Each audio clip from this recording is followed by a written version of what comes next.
Hello everyone, I am Jyoti Jha and welcome to NCERT the mind. तो आज हम लोग पढ़ेंगे Oswal NCERT workbook class 3 Hindi का चैप्टर 2 सेखीबाज मक्खी।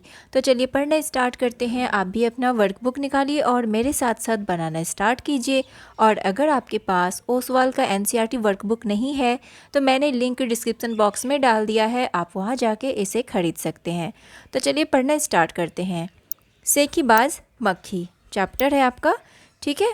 अब इसमें दिया गया है कि पाठ के विषय में, इस पाठ से हम सीखते हैं कि दुष्ट और घमंडी को सबक सिखाने के लिए बुद्धिमानी से काम लेना चाहिए, ठीक है। उसके बाद है यहाँ पे कठिन शब्द और उसका अर्थ। स्नान यानी कि नहाना, आग बबूला होना, बहुत गुस्सा होना, प्रणाम करना, नमस्कार करना, चुटकी बजाते ही यानी कि बहुत कम समय में, मंद मंद यानी कि धीरे धीरे, विशालकाय बहुत बड़े शरीर वाला, घायल करना यानी कि चोट पहुंचाना, ठीक है। ये तो कठिन शब्द थे। उसके बाद आता है इसमें अभ्यास कार्य, ठीक है। तो कैसी लगी कहानी, ठीक है। तो कक्षा में साथियों के साथ बातचीत करो। तुम्हें कहानी में कौन सबसे अच्छा लगा और क्यों अच्छा लगा? तो हमें कहानी में सबसे अच्छी लोमड़ी लगी क्योंकि उसने बड़ी चतुराई से काम लिया। उसने मक्खी को सबक सिखाने के लिए उसे मकड़ी के जाल में फंसा दिया। इसी से मक्खी का घमंड चूर चूर हो गया, ठीक है। मक्खी मकड़ी के जाल में फंस गई थी, फिर क्या हुआ होगा? कहानी आगे बढ़ाओ, ठीक है। तो मक्खी मकड़ी के जाल में फंस गई। उसने जाल से निकलने की बहुत कोशिश की। वह जितनी कोशिश करती उतनी ही अधिक फंसती जाती थी। अंत में वह जाल में फंसकर मर गई। उसका घमंड चूर चूर हो गया। शेर की जगह तुम। अब देखिए इसमें है कि मक्खी ने जब शेर को जगाया तो वह आग बबूला हो गया। तुम्हें जब कोई गहरी नींद से जगाता है तब तुम क्या करते हो, ठीक है। तो ये आपको अपने अकॉर्डिंग लिखना है। यदि मैं शेर की जगह होता तो आग बबूला नहीं होता। गहरी नींद से जगाने पर मैं तो मम्मी से कहती हूँ कि मुझे अभी और सोने दो, मेरी नींद पूरी नहीं हुई है। आपके साथ क्या होता है तो आप अपने अकॉर्डिंग लिखेंगे, ठीक है। मक्खी उड़ाते उड़ाते शेर उब गया था। तुम क्या करते करते उब जाते हो? तो मैं अधिक देर तक टीवी देखते देखते व स्कूल का काम करते करते थक जाती हूँ, ठीक है। इसके बाद है यहाँ पर आपका क्वेश्चन है कि मान लो तुम शेर हो। मान लो तुम शेर हो, मक्खी ने तुम्हारे साथ जो कुछ भी किया वह लोमड़ी को बताओ, ठीक है। अब यहाँ पर आपको बताना है। तो बहन लोमड़ी, मैं जंगल का राजा हूँ। मक्खी ने मेरे साथ बहुत बुरा व्यवहार किया। पहले तो उसने मेरे कान में भिनभिनाकर गहरी नींद से जगा दिया। जब मैंने उसे दूर हटने के लिए कहा और उसे मार डालने की धमकी दी तो उसने मुझे लड़ने की चुनौती दे डाली। मक्खी पहले मेरे कान पर बैठी तो मैंने उसे मारने के लिए पंजा मारा तो वह उड़ गई और मेरा कान छिल गया। इसके बाद वह नाक पर, माथे पर, कभी गाल पर और कभी गर्दन पर बैठती। मैंने उसे मारने के लिए हर बार पंजा चलाया पर वह हाथ नहीं आई। मैं पंजे लगाने से कई जगह से घायल हो गया। मेरा बुरा हाल हो गया। बहन अब तुम ही बताओ मैं क्या करूं, ठीक है। तो इसका यहाँ से आपका आंसर होगा, लंबा आंसर है, ठीक है। तो ये मैंने यहाँ पर लिख दिया है, ये वाला सारा इसी का आंसर है। तो आप अच्छे से याद कर लेंगे। उसके बाद है शेर तो भोजन करके आराम कर रहा था। तुम खाना खाकर क्या करते हो? तो अक्सर और टहलने चले जाते हैं, कभी कभी टीवी देखने लग जाते हैं। आप क्या करते हैं? आप अपने अकॉर्डिंग लिखेंगे। शेर ने भोजन में क्या खाया होगा? तुम क्या क्या खाते हो? तो शेर ने किसी जानवर का कच्चा मांस खाया होगा और हम चावल, दाल, सब्जी, रोटी, सलाद व फल खाते हैं। अब है चुटकी बजाते ही। तो चुटकी बजाने का मतलब होता है बहुत जल्दी कर लेना। तो तुम कौन कौन से काम चुटकी बजाते ही कर लेते हो, बताओ। तो कौन कौन से काम कर लेते हो? जैसे कि जूते पहनना, ठीक है, और दूध पी लेना, और बहुत सारे ऐसे काम हैं जो कि आप चुटकी बजाते ही कर लेते हैं। तो कौन कौन से काम करते हैं आप अपने अकॉर्डिंग लिखेंगे इसे।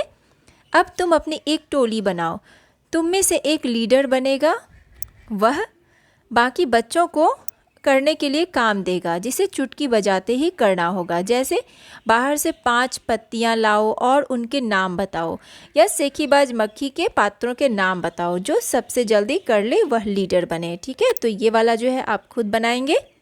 उसके बाद है रास्ता ढूंढो। यह मकड़ी उस रास्ते से जाना चाहती है जिस पर चलकर सबसे ज़्यादा जाले मिले। अंदर जाने के लिए 1, 2, 3, 4 और 5 में से कौन सा रास्ता होगा।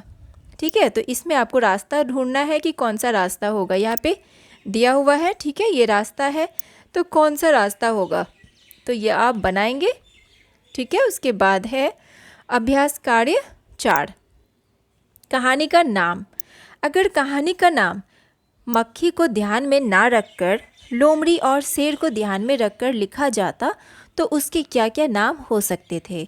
तो लोमड़ी को ध्यान में रखकर अगर कहानी का नाम लिखा जाता तो नाम होता चालाक लोमड़ी, लोमड़ी और मक्खी। ठीक है, शेर को ध्यान में रखकर कहानी का नाम लिखा जाता तो नाम होता मूर्ख शेर, शेर और मक्खी। ठीक है, अब तुम कहानी के लिए एक और नया शीर्षक सोचो। यह शीर्षक कहानी के किसी पात्र पर नहीं होना चाहिए, कहानी की किसी घटना के बारे में शीर्षक हो सकता है। तो कहानी का नया शीर्षक हो सकता है घमंडी का सर नीचा, या फिर घमंड का नतीजा। ठीक है, किसने क्या कहा, तो नीचे कहानी से जुड़ी कुछ तस्वीरें दी गई है, उसमें कुछ न कुछ बोला जा रहा है, सोचो और लिखो कौन क्या बोल रहा है। ठीक है, तो यहाँ पे तस्वीर दिया हुआ है, तो इसमें देखिए मक्खी बोली, मक्खी बोल रही है। मक्खी बोली, वरना क्या कर लोगे, मैं क्या तुमसे डर जाऊंगी, मैं तो तुमसे भी लड़ सकती हूँ, हिम्मत हो तो आ जाओ। उसके बाद ये शेर बोलता है कि मक्खी बहन अब मुझे छोड़ो, मैं हारा और तुम जीती, बस। ठीक है, उसके बाद फिर मक्खी बोलती है कि हाथी क्या तुम मुझसे लड़ सकते हो। फिर मक्खी बोलती है कि लोमड़ी रानी क्या तुम मुझसे डर गई। उसके बाद फिर लोमड़ी बोलती है कि मक्खी रानी उधर वह मकड़ी दिखाई दे रही है ना, वह आपको गाली दे रही थी, उसकी जरा खबर लो ना। ठीक है, तो ये सारा इसमें बोला जा रहा है। उसके बाद है अभ्यास कार्य 5, कौन क्या। अब इस कहानी में आपको बताना है कि कौन क्या है, कहानी के हिसाब से बताओ। घमंडी कौन है, मक्खी। डरपोक शेर, चतुर हाथी, सबसे चतुर लोमड़ी, समझदार हाथी, और आलसी कौन है, शेर। भाषा की बात, इन वाक्यों को अपने ढंग से लिखकर बताओ। शेर आग बबूला हो उठा, तो शेर गुस्से से कांपने लगा, उसकी जरा खबर लो ना, तो उसके बारे में पता करो। उस मकड़ी को तो मैं चुटकी बजाते ही ख़त्म कर देती हूँ, तो उस मकड़ी को मैं जल्दी ही मार देती हूँ। जंगल के राजा के मुंह से ऐसी भाषा कहीं शोभा देती है, तो जंगल के राजा को ऐसा नहीं करना चाहिए। ठीक है, तो इस तरह से इसे लिखेंगे। उड़ते मंडराते, इनके पास तुमने अक्सर किन किन को उड़ते मंडराते देखा है। तो देखिए जैसे कि जलते बल्ब के आसपास कौन कौन मंडराता है, तो मच्छर और छिपकली। खेतों में टिड्डे और मच्छर, इकट्ठे पानी के ऊपर मच्छर और मक्खी। इसके बाद है फूलों पर, तो तितली और भ्रमर। ठीक है, इसके बाद है कचरे के ढेर पर, मक्खी और मच्छर। हलवाई की मिठाइयों पर, मक्खी और शहद की मक्खी। कौन है, सेखीबाज। क्या तुम किसी सेखीबाज को जानते हो, कौन है वह किस चीज़ के बारे में सेखी बघाड़ता है। अब देखिए सेखी बघाड़ना मीन्स क्या होता है कि बहुत जो है ना बढ़ चढ़ के बोलना, यानी कि अपना बड़ाई करना, बहुत ज़्यादा फेंकना। ठीक है, तो देखिए क्या है इसमें कि मैं एक आप अपने अकॉर्डिंग लिखेंगे। ठीक है, मैं एक सेखीबाज को जानता हूँ, वह है मेरा दोस्त, वह अपने घर में बहुत अधिक विदेशी चीज़ें होने की सेखी बघाड़ता है।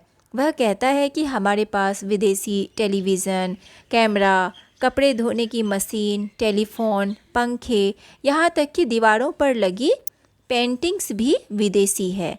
तो इस तरह से वो सेखी बघाड़ता है।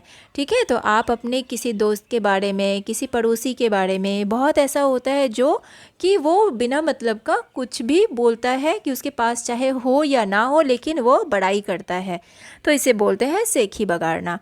ठीक है, तो आपका वर्कबुक कंप्लीट हो चुका है। तो कैसा लगा आपको पढ़ के, मुझे ज़रूर बताइए।